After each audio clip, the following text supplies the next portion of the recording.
Hey everybody, thank you for being with me today. I'm excited to cover some of these topics that I know you're going to enjoy. I've used real estate to be successful, but it's really my personal financial habits that have helped me create a solid foundation for my family's security. And I am going to talk to you about the 7 secrets that I use that can really help snowball your wealth growth into something you didn't even imagine in the next 10 years or less. The 7-step most impactful secrets to my personal finance success. That's what we're gonna be talking about. And we're gonna cover several things. My 7 secrets to financial success. We're gonna talk about that. What it means to be rich versus what it means to be wealthy. We're gonna talk about the one rule that can really make or break all of this. We're gonna talk about my 5 different budgets. Yes, I am not kidding you, my 5 different budgets. So first off, I think we've gotta start out by getting on the same page as what the definition of wealth is, okay? For me, wealth is really simply, how long can you go without having to work again? Can you go a day? Can you go an hour? Can you go a week? Can you go a month? Can you go 10 years? Can you go 30 years? Can you go indefinitely? Okay, so that's really the definition of wealth for me. There's a lot of people that are rich, they have a lot of money, but they spend a lot of money. And I find a lot of people that are rich spend just as much or more money than they actually have because they feel like, oh, I'm just gonna have more money coming in the next month. But I think wealth is different. Wealth is perpetual. Wealth is something that I don't have to work again. That's wealth. That's what the definition of wealth is. How long can you go without having to work again? That's what I really think is the true definition. So being rich is having money. Being wealthy is having time. Those are 2 very different things. Having time is what the true definition of that is going to be. So how do we influence these things? How do I influence this? So how much do you spend monthly? That's gonna have an impact on that because if you're spending a lot of money monthly, it's gonna take a lot more cash flow, a lot more investments, a lot more properties in order for you to do that. Now, I'm not saying that's bad. I'm not saying that's good. Just realize it. The more money it's gonna take you to crack that nut to have the standard of living you want, the more you're gonna have to get in cash flow and the longer it's gonna take you to do. There's some people that say, hey, like Mr. Money Mustache, he's like, I can live off $15,000 a year. Well, it's not gonna take a lot of cash flow for him to be able to say, I don't have to work again.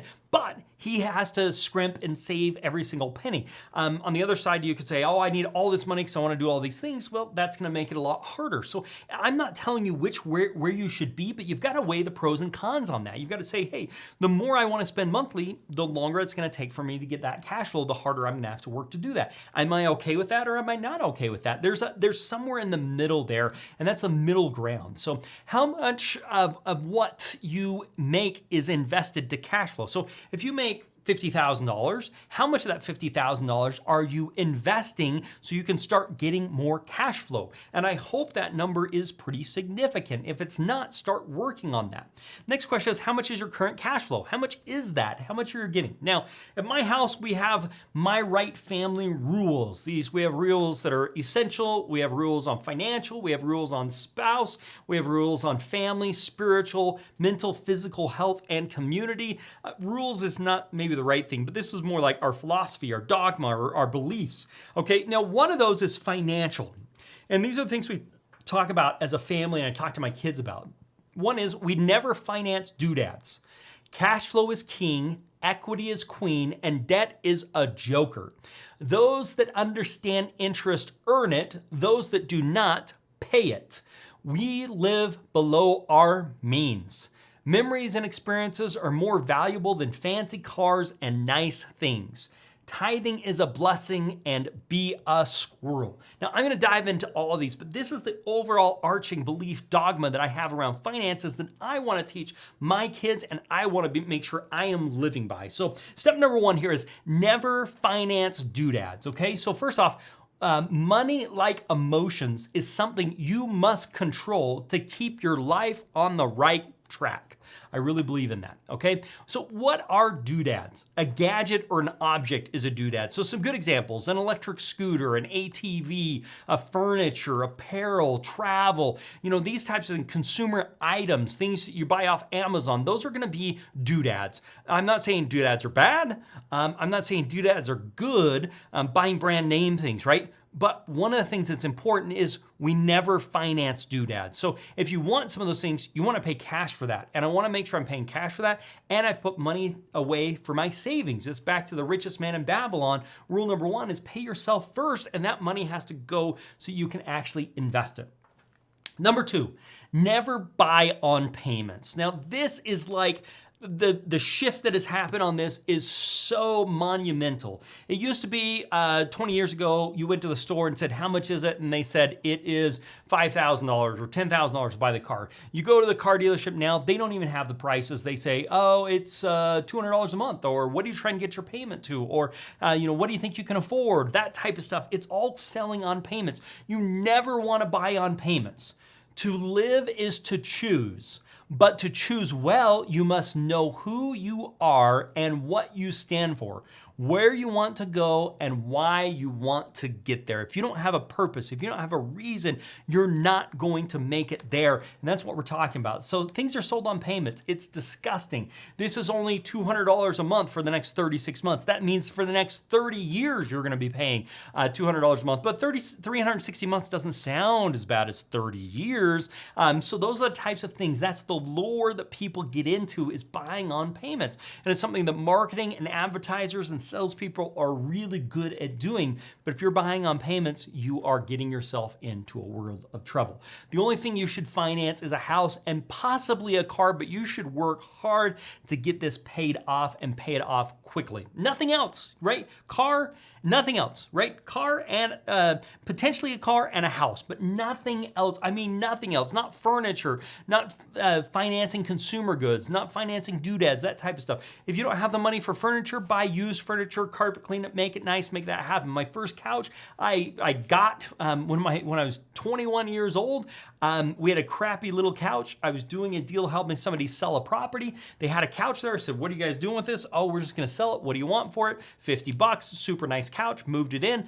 I did not finance a couch. I got it used for $50. I don't know if it was 50. I mean, this is 22 years ago, but it was very reasonable.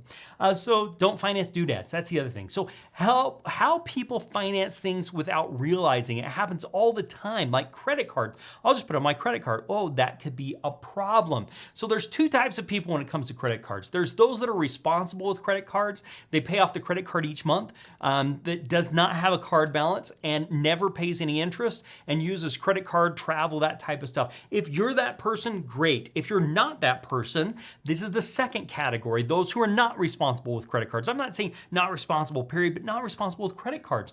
They cannot pay off the credit card each month.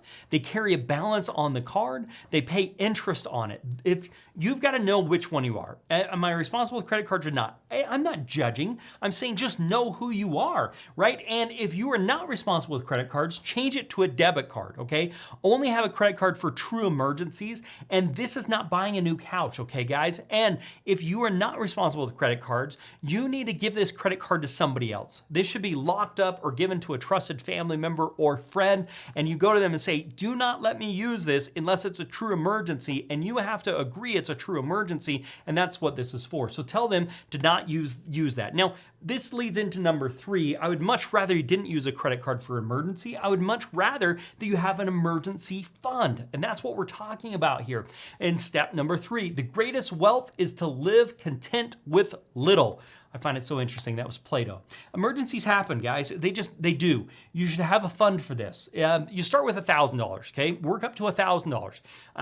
That's where you start. And then move to say, I want a month's worth of emergency funds. What would it cost for me to live for a month? And then maybe you say, I want 3 months. And then maybe you even move up to a year and have a year's worth.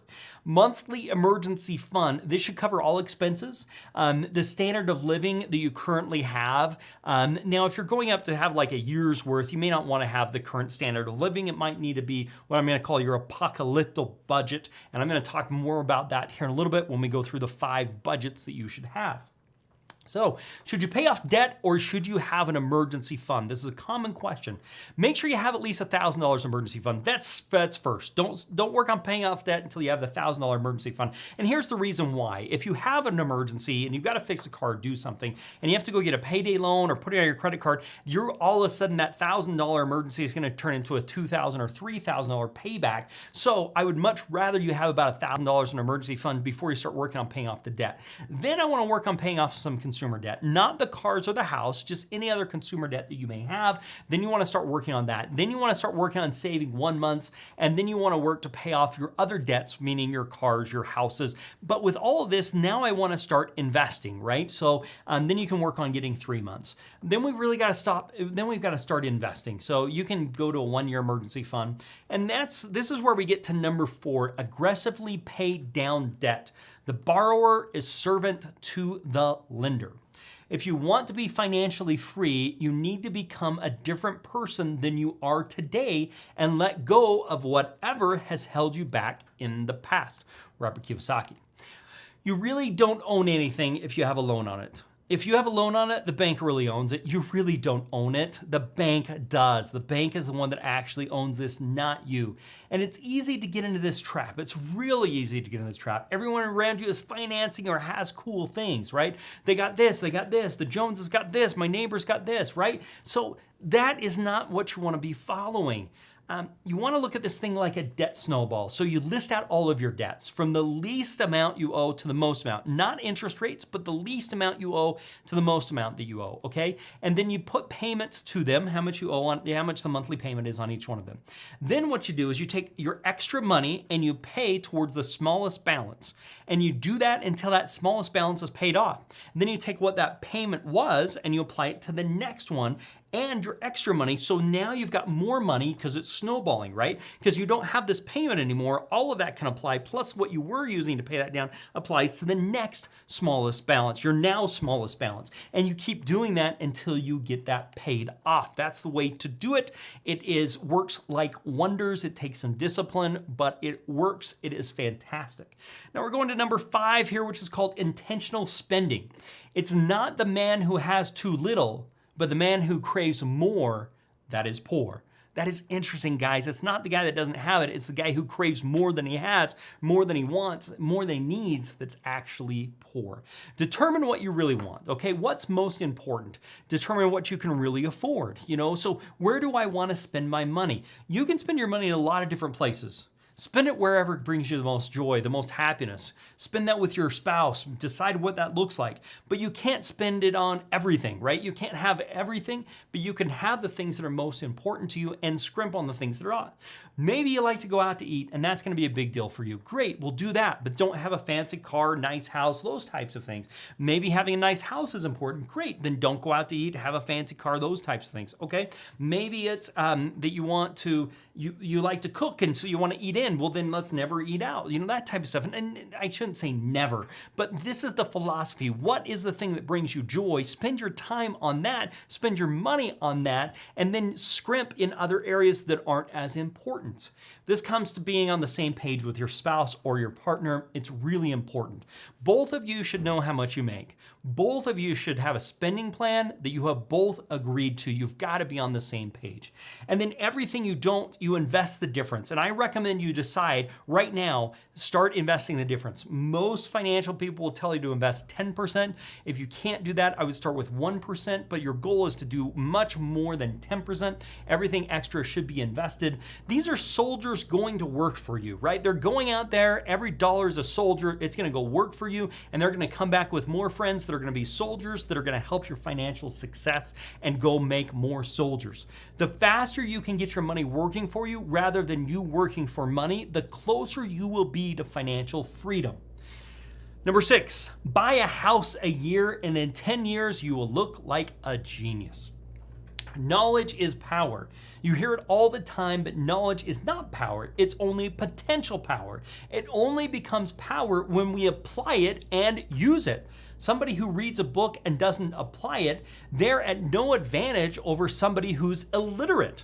No, none of it works unless you work. We have to do our part. If knowing is half the battle, action is the second half of the battle. I love that quote, guys. We got to apply it. Having the knowledge but doing nothing with it is not doing you any good.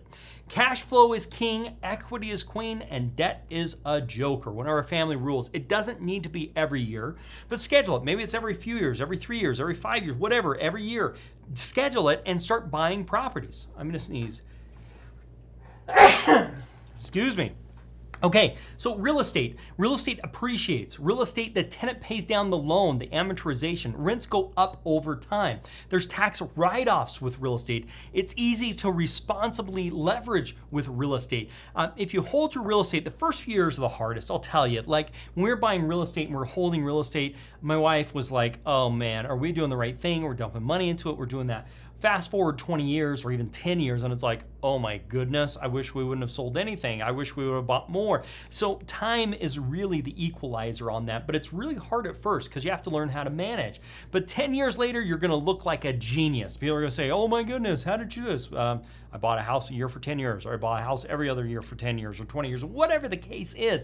And the reason I do that is if your average rents, and that just depends on how much you want, but maybe it's like, hey, my average rents are $1,200, I get $1,000 net after all expenses, and I want $10,000 a month, so I want 10 properties. Maybe you only want 5 properties. I don't know, and it's gonna be different in every area, and you're gonna have to look at the rents in the areas and what you're gonna have to pay for that. Those are things. Number 7, we're really getting there, guys, and this is called my 5 budgets. And you're gonna say, oh, are you kidding me? 5 budgets, Ryan? You are crazy. Budgeting isn't about limiting yourself. This is the biggest thing. It's about making it things that excite you possible. This is a huge mental shift. Most people think budget is about limiting.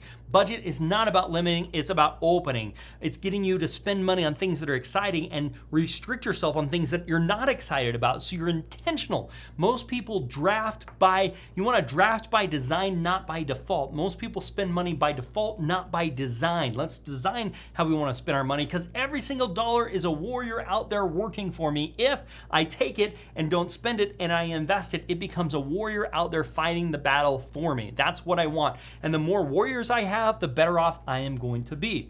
You are the CEO of your finances, your retirement, and your investments. You do not want to delegate this responsibility to anyone else. This is your responsibility. There's nobody smarter, better, or anything else to do this. You've got to take control of it. You've got to make sure that you're doing it. So one of the things I've done is I have 5 budgets. Yes, I have 5 budgets. Don't laugh at me. But the first budget is the apocalyptic budget, where we've sat down, my wife and I have sat down and said, okay, if everything goes to crap, like everything's are bad, the apocalyptic happens, whatever, what's the very least amount we could live off? What's the very least amount? You know, like we're gonna cut all the frills, we're gonna cut all the nice things, you know, like if it really came down to it and we had to hunker down, what could we live off? So that's like our worst case scenario budget. That's our apocalyptic budget. So that's where I start. If the crap hit the fan, worst case scenario, we know what we need to cut, we know what we need to keep. And you know what's the great thing about this? We've already decided it. If that happened, I can go and say, here's my plan, this is what I'm gonna do, this is what we're gonna cut. It's not emotional. I mean, there are probably some emotions. I'd have to sell some things or do some things, but I already know, because I've already made that decision now. If I have to go to apocalyptic, I know exactly what it is. We've made that decision in advance, and if we have to execute on it, it's so much easier than like, oh, I don't know what to do.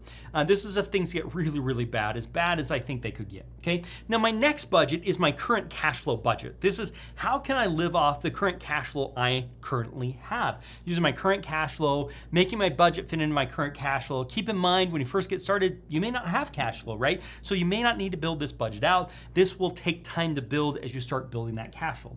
My number 3 budget is what I call my basic budget, okay? This is basic. It's more than my current cash flow, okay? But it's basic, right? This has limited travel. This does not have excessive spending and those things. Now we're getting serious, right? Now we're getting to my lifestyle budget. This is saying, what would I like my lifestyle to be like? What would I like to be spending on a monthly or annual basis? This is the budget I want to be at. And you're thinking through that. Now, remember earlier we talked about the more lavish your lifestyle is, the more cash flow you've got to have. So you've got to decide, where does that make sense? And the lifestyle budget is how you go about doing that. The lifestyle budget is you really sit down and say, what do we really want? In an ideal situation, what do we really want? Because the more I want, the more it's gonna cost, the more time. Is that worth it? Is it not worth it? Those are decisions you sit down and make with your partner. Okay, in an ideal world, what would I like to be spending? And then budget number 5 for me is this year's budget. What are we gonna spend this year? And we do this at the beginning of every year. January, we're going through, we're looking at our budget, what we spent for last year, what we wanna spend for this next year. We relook at our apocalyptic budget and those things. We do this together. We review our spending. We look at that on a monthly basis. We look at our spending, we look at our income annually, and then on a monthly basis, we're looking at that. We determine that, and we determine what we wanna spend this next year. We typically do that once a year, but we review our financials on a monthly basis minimum. Sometimes we're doing it multiple times a month. So these 7 steps that are most impactful secrets to my personal financial success are: number 1, never finance doodads. Number 2, never buy on payments. Number 3, have an emergency fund and continue to build it. Number 4, aggressively pay down debt. Number 5, I think it is intentional spending. Number 6 is buying a house a year for 10 years. And number 7 is the 5 budgets, and understanding and realizing that budgeting is not about limiting, it's about exciting, and it's about empowering.